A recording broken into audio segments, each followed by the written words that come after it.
But you get to go back to your original home. Your homeland. I was joking that I was putting Paige with the boys so she could motivate them. What am I supposed to do again? Oh, trust me, the girls will motivate you. Yeah. There is no doubt. No doubt. So the workbook page 39 is what we're going to do today when I stop rambling after we go over these math workshops. You picked up a new math workshop on the way in. On Monday, we're doing a whole bunch of problems. So if you want to circle them, you could. We're doing, I think, 1 through 8. Let me check.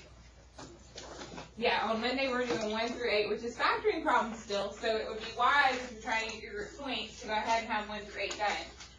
Now, my goal, my plan, my hope, my dream, let's see if it happens, is for Cooper to go ahead and finish the workbook and the checkpoint today so he has no homework this weekend.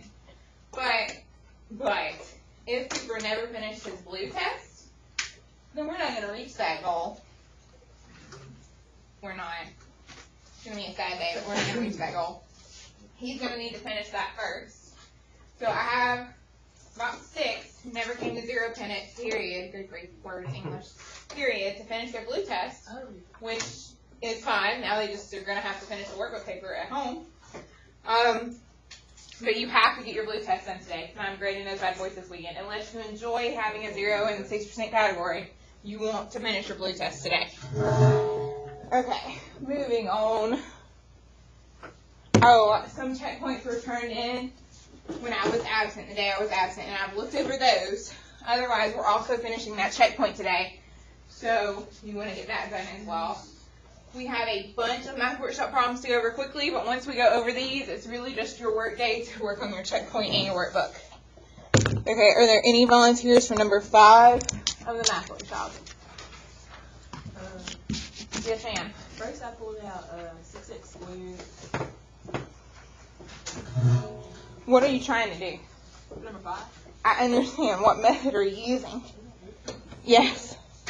Okay, so she wants to go straight to grouping, which is not a bad idea.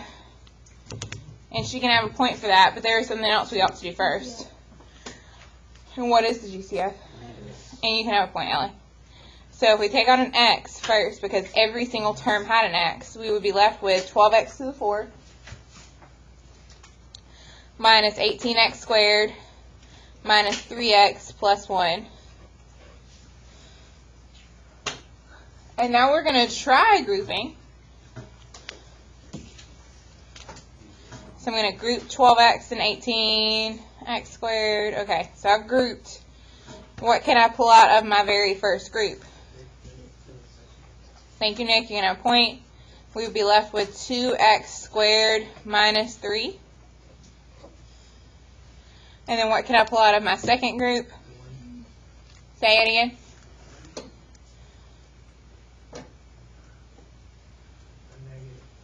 Yeah, I could pull out a negative and make it 3x minus 1, but that's about where my options are limited, and I'm sad. Why am I sad?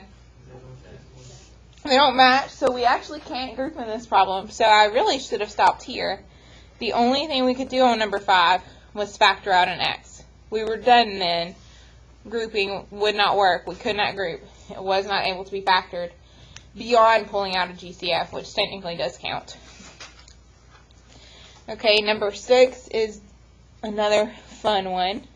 4x plus 5 minus 3y x.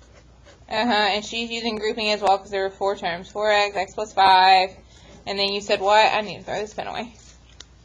Minus 3y x plus 5. I need to throw this pen away. Why? X plus 5, she says. That should be an x. And if I could write, I would be happy because it's supposed to be an x plus 5 and an x plus 5, so they do match. So my answer is 4x minus 3y in one set of parentheses and x plus 5 in the other set of parentheses. I don't know if I told you to get a point or not, Ellie, but you should.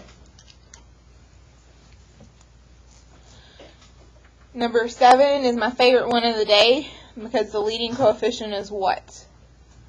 1. You can have a point for that. So it's going to be an easy factor one since it's a 1 in front of the squared term. So I need two things that, I'm going to have to do it down here, I wrote too big. Two things that add to give me negative 16 and multiply to give me a positive 64. You would do negative 8. I heard it from, I'll give a point to everybody. So t minus 8, t minus 8. There is a better way to write this. Yes, and you get a point, Daniel. T minus 8 squared is the better way to write this. Okay, and last but not least, we have number 8. 144 minus u squared. You do 12 and 12. Say the whole, I put the u in the back. I did 12 plus u, and then I did 12 minus u. which is what Paige said, so you and Paige can have a point. If we wanted to check ourselves on any of these problems, what would we use? We would use what? Yes, Ellie. So first would be 144, outer negative 12u, inner positive 12u, so the outer and the inner end up canceling out, and then u times negative u is negative u squared, so she is correct. Are there any questions about 5 through 8? Okay, then we're going to do number 14, and we're not going to cry about it. We're just going to handle it, and it's just going to be okay. So, a cone with a diameter of 6 feet, which means that the radius is 3, hence why there's a 3 down here, and a height of 5 feet, so the entire height of the cone should be 5, is sitting with the vertex up to be partially filled with water through an opening at the vertex. So it sounds like a typical, it's normally not upside down since it's holding water. You've seen the cups like this that hold water. You go to the water fountain, they're triangle one, the cone cups. And you don't fill it all the way to the top with water. You only fill it up a certain way so water doesn't spill out. So they ask what is the volume of the water in the cone in terms of the height of the water. Well, they don't want to know the volume of the whole cone. They only want to know the volume of the part of the cone with water. That's where they made this problem complicated. If they had wanted to know the volume of the whole cone, that would have been an easy plug and chug. We know the radius, we know the height, it would have been easy.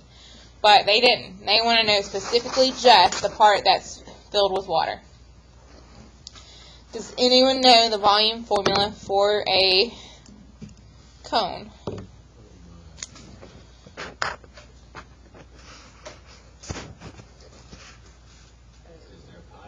Well, of course. Pi r squared h. And then there's something. You can divide it by 2. It's not 1/2. Yeah, it's 1/3. It's 1/3 pi r squared h. Yeah. That's 1/3. Yeah. No. For a different shape, it's 1/2, not for a cone. And that's what really stinks, is that you think I have them memorized and I don't. Yeah. So, and Nick knows it because Nick had me for geometry and so did Ellie. So when we did volume formulas in geometry, I gave them a cute little yellow laminated card and said, here, use these. And I didn't make you memorize them, which I was doing you a disservice because in real life on the ACT, they used to give you a formula sheet. Now they decided you're so genius you don't need a formula sheet. No, since the ACT is multiple choice, more than likely one of the problems doesn't have a pi or doesn't involve a radius or something like that. So the fact that you recognized it had a circle base should help you eliminate one of the answer choices. But from here on out, this problem stinks. And what I actually need Nick to do at the end of the day is to make a really good guess, to use his common sense skills and make a really good guess. I'm going to show Nick how to do this problem. But in reality, it's going to take us so long to figure out. He doesn't have that long on the ACT. And if he does, we need to talk about his strategy. No. Okay, so there are 2 triangles in our picture. There's a triangle at the top that's filled with water. And then there's a giant triangle as well. So I'm going to try to draw it again to the side. So maybe it doesn't look as dirty. So there's that giant triangle. But there's also a smaller triangle living inside. And that smaller triangle is the one that's filled with water. We're told in the problem that the giant triangle has a radius of 3. Well, actually, they say the diameter is 6, so you have to know that means the radius is 3. They tell you the height is 5. And at first, I tried to put the height on the slanted height, Yeah, I'm going way back to geometry now. Because I wanted it to be a triple. Does anyone know what triple I was trying to make it? 3, 5, 3, 4, 5. Yeah, I'll give it to 2 and 5. It's a 3, 4, 5. I was trying to turn it into a 3, 4, 5. But it's not a 3, 4, 5 because the 5 is not on the what of the triangle. It's not on the hypotenuse. The right angle's here, the hypotenuse is across from it. Since the 5's not there, it's not going to work out. So it's not a triple, so sad day already. But if the entire height is 5, they've already even labeled it for you. They said up here for this part of this pink triangle, we're going to call that height 5 minus h. And for this, they call that radius just r. So we can do something you learn in geometry. When you had similar triangles, you used to set up a proportion and cross multiply. So we're going to do that now. I'm going to say 5 minus h divided by 5 equals r divided by 3. So I'm doing the tiny height and the tiny radius in the numerators, the big old triangle's height, the big old triangle's radius in the denominator. And then from here we cross multiply, and we have 5r equals 3 times 5 minus h. And then that's where we have to stop and read back through what on earth they wanted, because you're like, okay, that's great. I still have r's and h's. I had r's and h's in that formula anyway. So what's going on? The problem says, what is the volume of the water in the cone in terms of the height of the water? So when we get done, we're not wanting two variables. We're wanting to kill off one variable. Which variable needs to go away? Which one needs to go away? Read through the problem. They want it in terms of the, which means the has to die. So we've got to get rid of the r. The easiest way to kill off any variable when it's set up like this is probably to use substitution. So if I divide both sides by 5, actually I'll distribute first. So 5r equals 15 minus 3h. So I had 5r equals 15 minus 3h. If I divide by 5, I end up with r equals 3 minus 3/5 h. Now, I know that seems like a hot mess, but, so basically, this problem stinks because they're making you take what you learned in geometry, apply what you've been learning in Algebra 2 with trig with substitution, and now we've got to go to the volume formula, and everywhere we used to see an r, we need to plug in 3 minus 3/5 h. Yep, because it was r squared, so we'll have to square that. So we're going to have 1/3 pi, and then 3 minus 3/5 h, all squared, because everywhere we saw r, we've now plugged in this. So it used to be r squared, now it's this squared. And there's one tiny thing left, and Daniel wants me to put h, and he's wrong. Not h. Let's remind ourselves that they're wanting the volume of the part of the cone that was filled with water.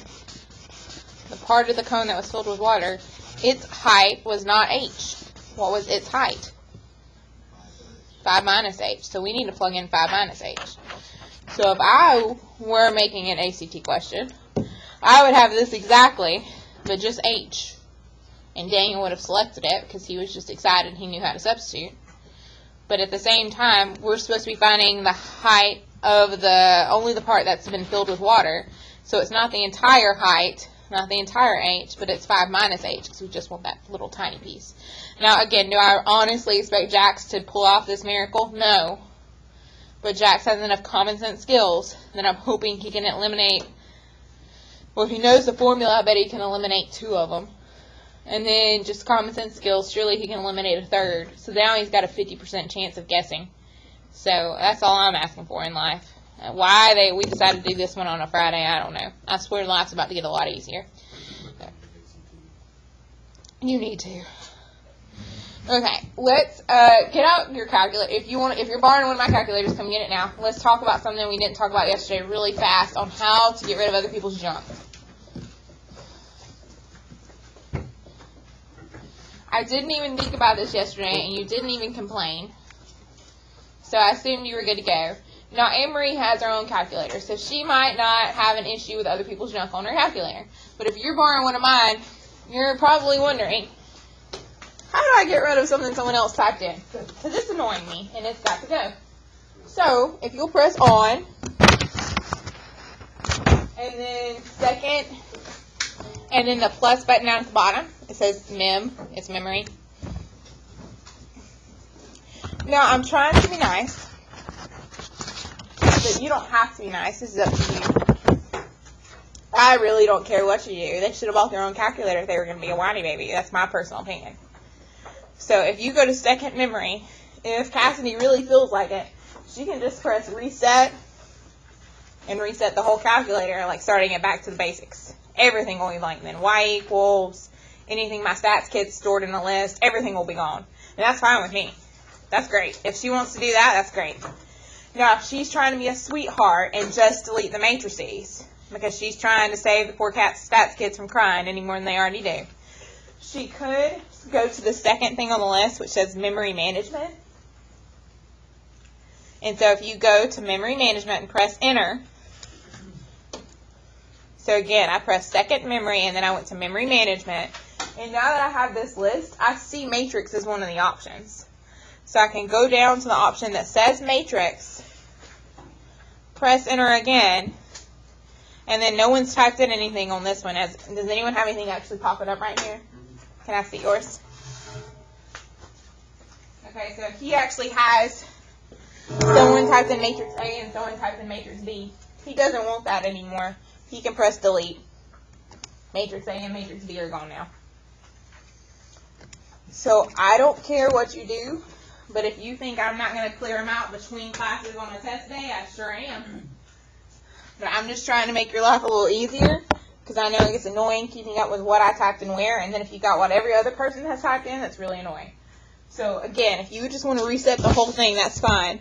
If you're trying to be a sweetheart, second memory,